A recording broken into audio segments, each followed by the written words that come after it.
Today we gather to discuss Stanley Kubrick's dark comedy, Dr. Strangelove, or How I Learned to Stop Worrying and Love the Bomb. A dark comedy in which an insane American general who thinks that communists are conspiring to pollute the quote, precious bodily fluids of the American people orders a bombing attack on the Soviet Union, triggering a path to nuclear holocaust that a war room full of politicians and generals frantically tries to stop. Okay. So this is about my third time seeing this movie, and it's okay. It's not one of my favorite Kubrick films. I like the satire in it. I think it's still a relevant movie, because of all the war stuff that's going on in 2023 right now, and um, the talks about nuclear powers and all that stuff. So I think it's always going to be relevant.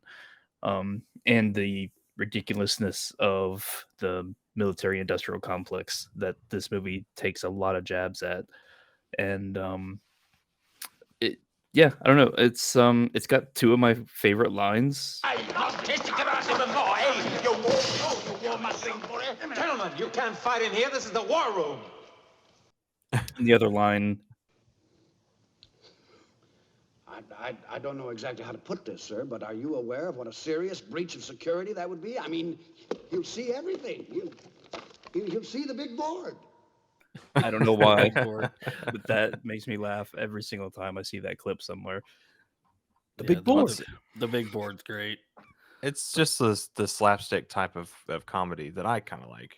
I know pre-show Rowan was saying that slapstick's not that great. Not my cup of tea, but I like the kind of humor in this. I like that they took.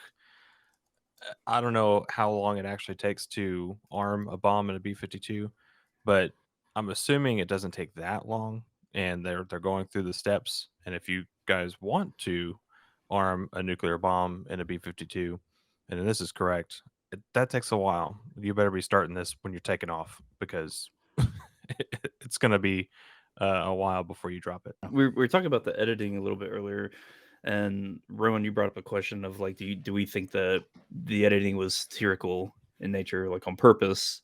Um, which I think so. Uh, I think it's making fun of how over precise the military is, yet they're still idiots. Like even though they're so precise in their procedures and everything, this loophole of this crazy ass general is able to launch a nuclear war and basically start World War III. You know, as far as we can tell. 90% of this movie looks great. And it's the 10% with the B-52 bombers that looks like I filmed it in my bathtub. Yeah. And I couldn't tell because this movie's from the 60s. I was like, I don't think the technology was this bad back then. I think they're purposely making this look terrible. They couldn't afford Peter Sellers and and quality CGI. Either not CGI, but practical graphics. They couldn't afford both. So Well, you have to remember that this movie is what, 64, I think. Yep. You got to remember the B-52 was like brand new technology, like around, or, well, not brand new, but around that era, and it was like super, still kind of secret. The filmmakers contacted the U.S. government to let them come and check out a B-52 so that they can make a replica of it, but the government denied it. So what they did is they found Oh. a cockpit picture that was posted in a British magazine somewhere, and the artists and the filmmakers and all that, they basically recreated the cockpit of the B-52 from this one still photograph. Interesting. And actually, after the first time that they screened it for some military veterans and all that stuff. And they took them onto the set of the B-52, and they said it was spot on, perfect. No good. Can I do my first Screen Riot double clarification? Sure. The exterior shots of the B-52 look bad in editing. The interior shots They were look fine. terrible. Yes. Yeah, Well, the it's- interior shots of the B-52 were great. Now they were satirical as far as the dialogue was going, but the inside shots did look totally fine. But it was the exterior shots. So Yeah, I always double- laughed. I always laughed when they cut to the outside of the B-52. It's like I get that they probably couldn't get planes up there to film out the exteriors, but you know, to put this little model, this toy model that's blatantly a toy. Oh, it looked And awful. It looks like the Thunderbird Yes, it show. did. You're right. You know the Thunderbird show? It just like looked like the Thunderbird show. One of the difficult parts about watching this movie for me is it's a very topical movie for 1964, and it's very self-aware. But I also don't understand parts of the movie are also just old, right? It's from 1964, and so my brain had a bit of trouble, like what's didn't age well versus um, what I'm perceiving incorrectly. I laughed a few times, but I know there were jokes in there that I either didn't get or I just didn't find funny. I mean, I laughed hysterically being a cigar guy. I laughed hysterically at the cigar joke. That was pretty funny. Try one of these Jamaican cigars, Ambassador. They're pretty good. Thank you, no. I do not support the work of imperialist stooges. Oh, only commie stooges, huh? Any idea what was up with the chewing the gum? That seemed to be like a theme in the movie. Oh, you're talking about George C. Scott's character? Yeah, they did lots of like weird shots focusing on the gum. I was like, this is going over my head. I don't understand. Okay, Is he chewing trying gum. to stop smoking or something? Yeah, that's what I was No thinking. clue. I assume it's like topical for the time because I didn't understand. It's like, okay, it's a funny habit, but you don't have to keep focusing on it. Yeah, I'm not sure either. And it was just George C. Scott's character doing it. He even offers it to one of the other generals or whoever else is in the war room, and they'd say no. So yeah, I don't know. It's something I didn't get. I was just hoping one of a you would running. know. Yeah, Maybe it's just a running gag that, you know, if you're nervous, you chew gum a lot or something. I don't know.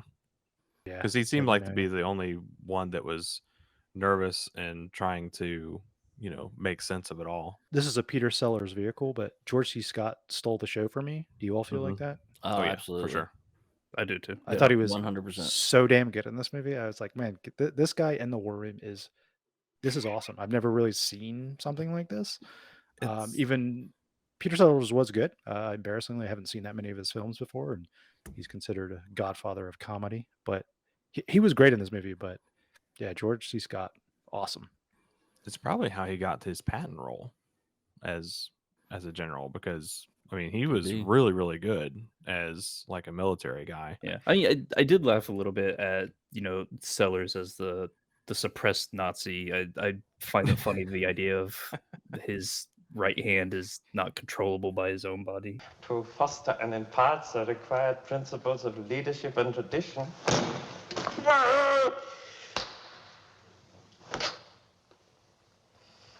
Actually, they would breed prodigiously, eh? My problem with this movie is I think it's a product of its time, and I don't think it ages very well. I don't see a 20-year-old wanting to watch Doctor Strangelove unless they're maybe like in a film class or something and they want to watch some of the classics. Or they're trying to do some research on Kubrick or something. That's the only reason why you would kind of want to watch this movie, I would say. They take a really good satirical 20-30 minute idea and stretch it out to an hour and a half movie is what it feels like to me. For me, every time the movie made a good step, it also made that slapstick step that I don't like. A really good example of that is when he's trying to let's see, who is trying to call Peter Sellers' British colonel character, British captain character, group is trying commander, to call the president because yeah. Sellers, when Sellers is on the phone as a president, I think it's absolutely brilliant. I think that is some of the best part of the movie is when he's on the phone, and I almost feel like he's just making it up, and it reminds me of modern comedy, like that looks straight out of like Community or something, and he plays it off really well. I could have done that all day, but he's making the call, remember, and he doesn't have enough money to make the call, and he wants 50 cents, which sounds like a lot of money in 1964 to make a call, and then what happens? The army guy that comes in and gets him shoots the machine to get the money out of it, but then the soda shoots him in the face.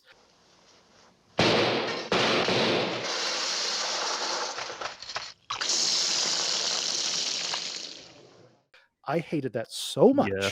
I was like, you get one whole point deducted off the movie. If you were a 9, you're now an 8. You get a whole point deducted from that one small scene. That's what the bullets are for, you twit. Okay. I'm going to get your money for you. But if you don't get the President of the United States on that phone, you know what's going to happen to you? What? You're going to have to answer to the Coca-Cola company. Well, we need to invite the Russian ambassador to see the big board. Yes. And we need to see if we're going to stream it or skip it. You know, I think I'm gonna skip this one. I'm gonna skip it. Skip it. I'm gonna say stream it. So that means we can't recommend the classic Doctor Strangelove movie. We're 3-1 that you should skip it. So that means the next movie that we're going to be watching is Born on the 4th of July. So check us out next Saturday, and we'll see you then. See ya. See ya. See ya.